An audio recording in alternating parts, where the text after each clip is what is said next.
Assalamualaikum warahmatullahi wabarakatuh.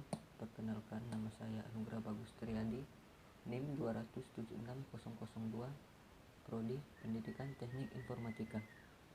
Dalam video ini, saya akan membahas mengenai pengantar sistem komputer, yang dimana dalam video ini kita akan membahas mengenai hierarki memori, cache memori, dan teknik komunikasi I/O. Baiklah, langsung saja. Yang pertama yaitu hierarki memori.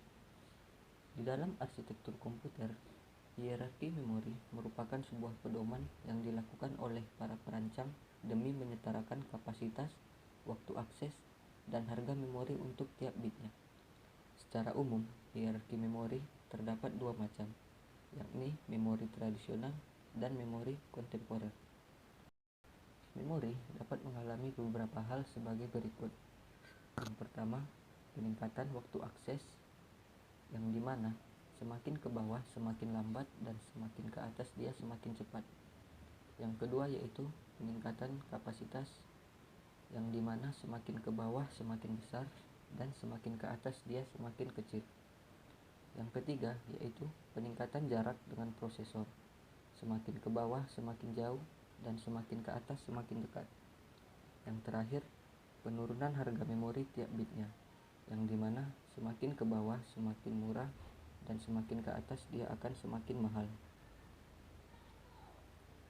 Memori yang lebih kecil, lebih mahal dan lebih cepat diletakkan pada urutan teratas, sehingga jika diurutkan dari yang tercepat, maka urutannya adalah sebagai berikut. Yang pertama yaitu register microprocessor, yang dimana ukurannya yang paling kecil tapi memiliki waktu akses yang paling cepat. Umumnya hanya satu siklus CPU saja. Yang kedua yaitu gauge microprocessor, yang disusun berdasarkan kedekatannya dengan prosesor.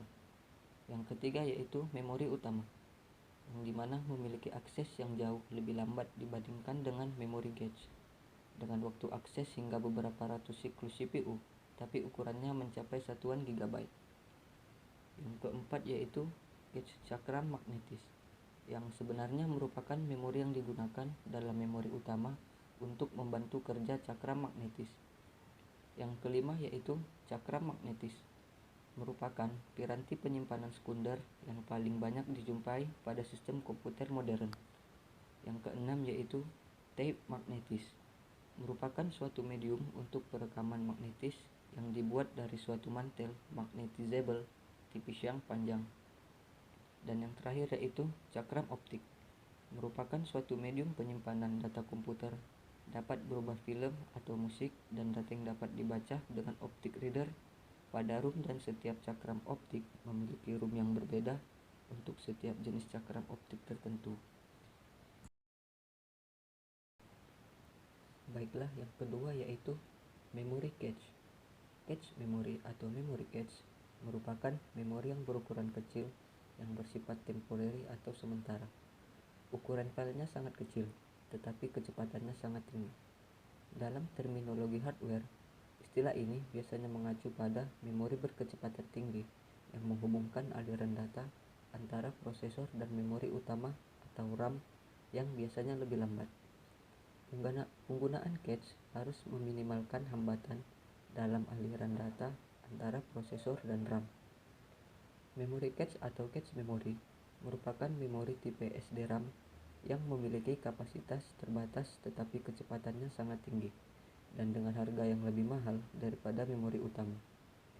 Cache memori ini terletak antara register dan RAM, sehingga pemrosesan data tidak merujuk langsung ke memori utama. Berikutnya yaitu fungsi dan tujuan dari memori cache. Tujuannya, cache memory digunakan untuk mempercepat akses data di komputer, karena cache memory menyimpan data atau informasi yang telah diakses oleh buffer dan membuat pekerjaan prosesor lebih mudah. Dari sini dapat disimpulkan bahwa fungsi memory cache adalah sebagai berikut. Yang pertama yaitu mempercepat akses ke data di komputer. Yang kedua, memfasilitasi kerja prosesor. Yang ketiga, menjembatani perbedaan kecepatan antara CPU dan memori utama. Dan yang terakhir yaitu mempercepat kinerja penyimpanan. Berikutnya yaitu macam-macam memory cache. Yang pertama yaitu memory cache atau cache memory, sering disebut sebagai cache RAM. Ini adalah bagian dari memori yang dibuat dengan RAM statis berkecepatan tinggi. Jenis cache ini lebih efektif karena hampir semua program dapat berulang kali mengakses data atau perintah yang sama.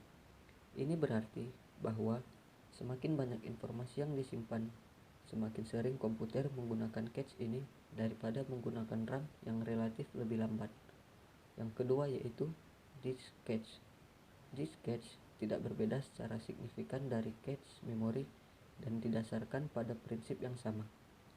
Alih-alih menggunakan data SRAM berkecepatan tinggi, disk cache sebenarnya menggunakan memori konvensional atau yang disebut RAM dinamis yang relatif lebih lambat.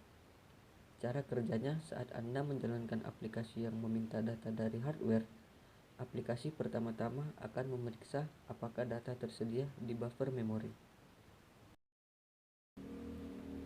Materi yang terakhir yaitu teknik komunikasi I/O. Terdapat 3 macam teknik komunikasi I/O. Yang pertama yaitu programmed I/O. Pada saat prosesor mengeksekusi sebuah program dan menjumpai instruksi yang berkaitan dengan modul I/O, maka prosesor akan mengeksekusi instruksi yang berkaitan ke modul I/O yang bersangkutan. Pada programmed I/O, modul I/O yang bersangkutan akan melakukan aksi yang diminta dan menyetel bit yang sesuai di dalam register status I/O. Secara khusus, modul I/O tidak menginterupsi prosesor.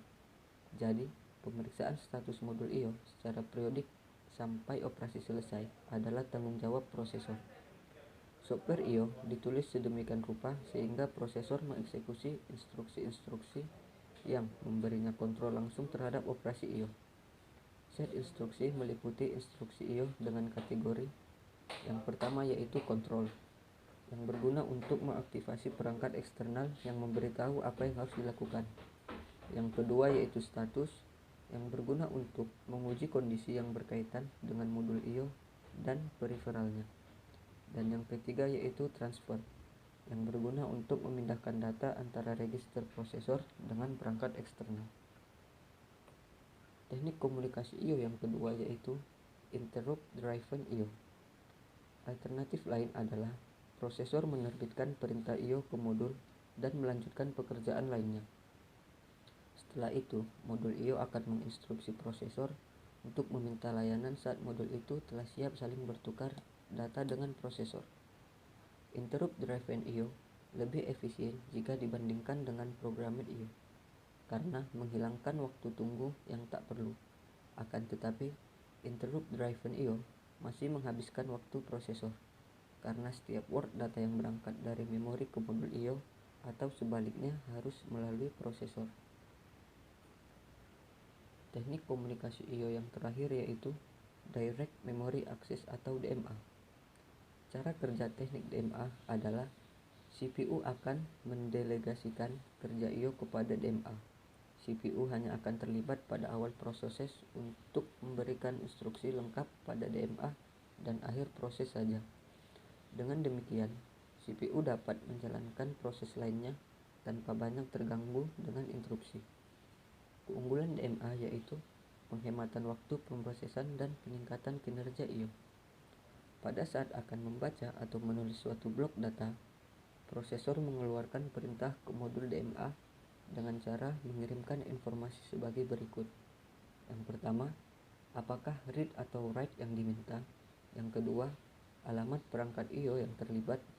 Yang ketiga, lokasi awal dalam memori yang akan dibaca atau ditulis.